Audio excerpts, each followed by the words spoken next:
Hoje eu vou trazer para vocês um formato de vídeo um pouco diferente do que eu costumo trazer aqui no canal, mas eu juro que a história vale a pena e está totalmente atrelada ao tipo de conteúdo que eu costumo abordar por aqui no canal. É claro que eu quero muito feedback de vocês, então no final do vídeo me conta o que vocês acharam desse vídeo e se vocês gostarem muito, eu posso trazer mais vezes esse tipo de conteúdo aqui para o canal. Então vamos logo para o que interessa e bora para o caso de hoje.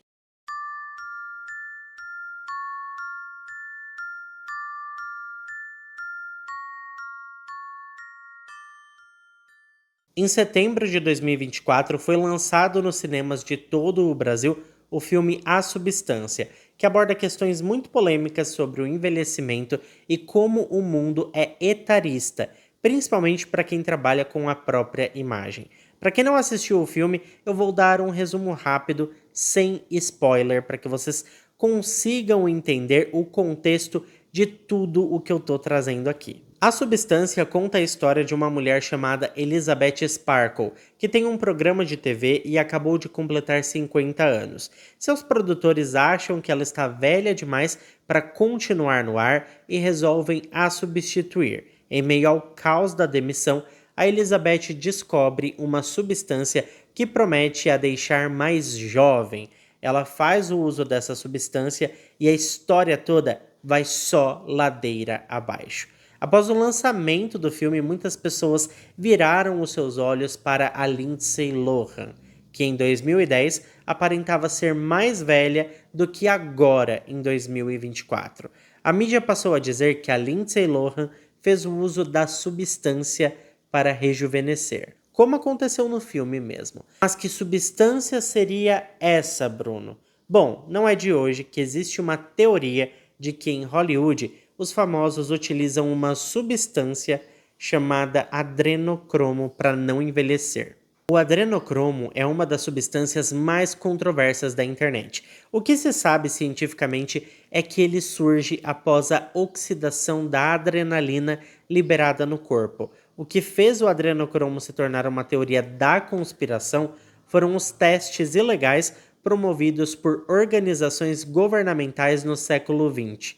Uma das teorias mais fortes é que, ao retirar e consumir o adrenocromo das glândulas de uma criança em situação de medo extremo, o consumidor teria benefícios físicos, como o rejuvenescimento e a alteração da consciência.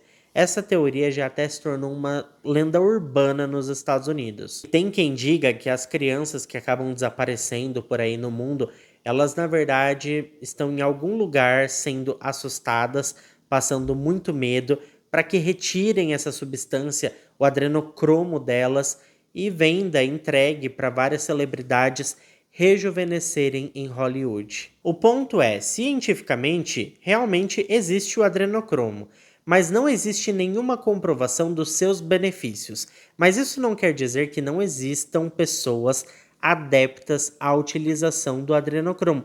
Tanto que o filme basicamente é baseado nessa história. E a gente sabe, né, que a ficção ela imita a realidade. Agora, saindo um pouco do campo conspiratório dessa história toda, a gente precisa abordar um outro ponto bastante importante, que é o etarismo retratado no filme, do qual a protagonista Demi Moore foi vítima durante a sua carreira e a sua vida pessoal. Não foi nada fácil e eu vou contar um pouquinho para vocês dos percalços da vida da atriz. Demi Jeannie Gaines, mais conhecida como Demi Moore, nasceu no dia 11 de novembro de 1962 em Roswell, no estado norte-americano do Novo México. Durante a sua infância, os pais da Demi se separaram e ela passou a viver com a sua mãe e seu padrasto chamado Dan Gaines.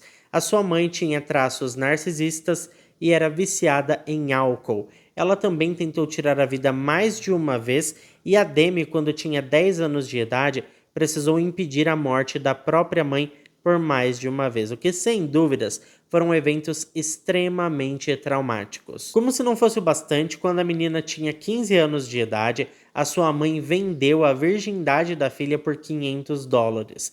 Obviamente, tudo aconteceu sem o consentimento da Demi e ela foi violada por um homem muito mais velho que ela não conhecia para que a sua mãe recebesse ali aquela pequena quantia em dinheiro. Depois disso, a jovem percebeu que não dava mais para viver naquela casa e ela simplesmente fugiu, e inclusive abandonou os estudos para tentar uma carreira em Hollywood. E é o que eu sempre digo, quando a gente chega no fundo do poço, a única opção é subir. Ela começou a sua carreira como modelo e foi bem nessa época que o seu padrasto tirou a própria vida. A mãe da Demi então tentou se reaproximar da filha e pediu para que ela voltasse para casa, mas a Demi tinha planos maiores para sua vida e seguiu em frente. Foi no início dos anos 80 que ela começou a namorar e logo depois se casou com um músico chamado Freddie Moore e assumiu a identidade de Demi Moore. Em 1981, ela estrelou o seu primeiro filme chamado Escolha do Destino. Depois disso, foi só sucesso atrás de sucesso. Ela emplacou um filme atrás do outro e até chegou a estrelar uma novela americana.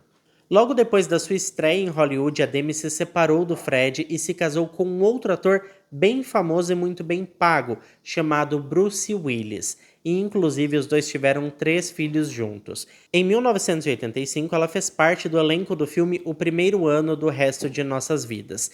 E nessa época, ela estava fazendo uso de coisinhas erradas e a sua saúde mental estava indo só ladeira abaixo.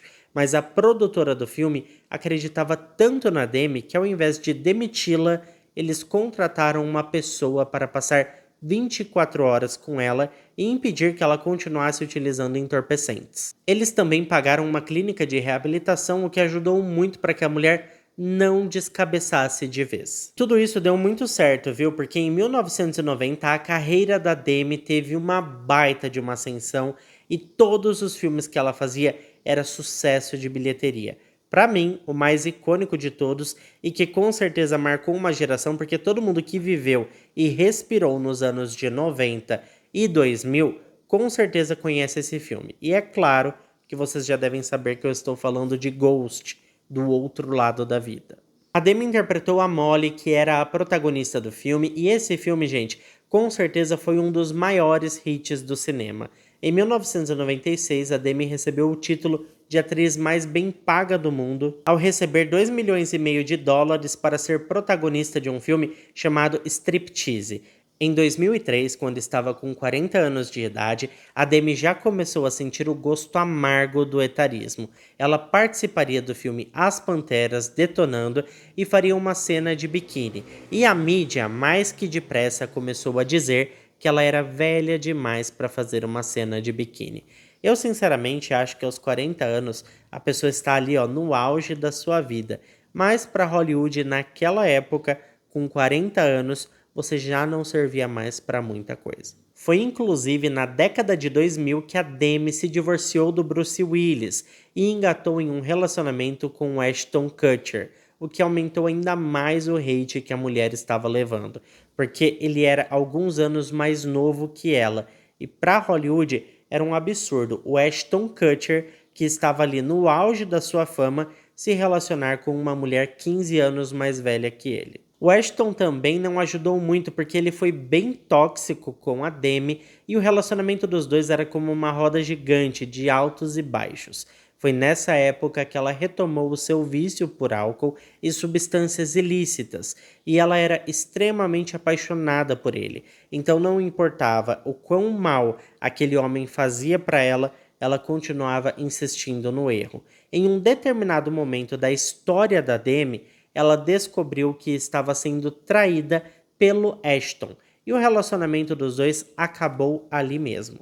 O que, para ser sincero, não melhorou a situação, já que logo depois, em 2012, ela acabou sendo hospitalizada após sofrer uma overdose. Ela conseguiu sobreviver e percebeu que naquele caminho a sua vida tinha um prazo de validade muito curto e resolveu por conta própria ir para uma clínica de reabilitação. Quando saiu da clínica, a mídia só sabia falar de como a Demi Moore estava velha. Ela tinha acabado de completar 50 anos de idade e não importava a sua aparência ou o seu talento. O peso da idade falava mais alto que tudo isso, e as portas de Hollywood foram se fechando para a atriz, que acabou pegando papéis cada vez mais pequenos, mesmo sendo talentosa o suficiente para ser protagonista.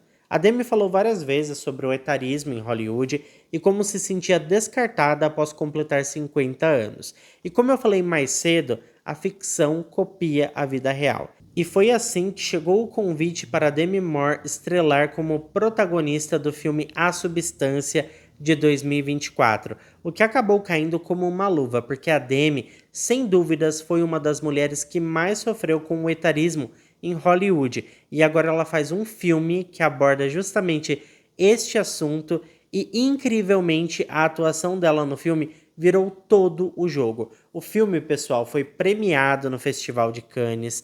Ela recebeu muitas críticas positivas pela sua atuação e simplesmente voltou ao topo. Essa década de 2020 está sendo assim um recomeço para muita gente. Como eu citei mais cedo, a Lindsay Lohan, que ressurgiu das cinzas e depois de viver uma vida totalmente conturbada, também está no seu melhor momento. Existem todas essas teorias da conspiração que dizem que essas mulheres estão fazendo uso da substância que seria ali, né, o adrenocromo. E se a gente for pesquisar na internet, tem histórias bizarras sobre tudo isso. Até o Dr. Ray falou em um programa de TV aqui do Brasil, se eu não me engano, do Danilo Gentili, sobre túneis secretos que existem embaixo da cidade de Los Angeles. Eu, sinceramente, acredito que realmente exista esse tipo de coisa, mas quanto a essas mulheres que estão aí renascendo das cinzas, eu acho que elas apenas sacudiram a poeira e deram a volta por cima. Mas é claro que eu quero saber a opinião de vocês. Então deixa pra mim aqui nos comentários o que vocês pensam sobre tudo isso. Vocês já tinham ouvido falar sobre esse tal do adrenocromo? Sabia o que era? Vocês acreditam que realmente existe aí uma máfia onde eles pegam várias crianças e ficam assustando elas para tirar essa substância e entregar para celebridades? E se isso existe, vocês acham que qual celebridade mais usou essa substância? Se a gente for parar para pensar, né, muitas delas nunca envelhecem. Você pega aí, por exemplo, a Avril Lavigne, quando ela estreou na carreira dela e agora é basicamente a mesma pessoa.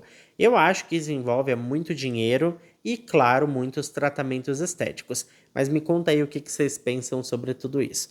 E é isso, pessoal. Esse foi o vídeo de hoje. Muito obrigado a quem ficou até aqui comigo. Se ficou até aqui, não esquece de deixar o seu like, que ajuda muito na divulgação do canal. Eu fico por aqui. Um beijo para todos vocês e até o próximo vídeo.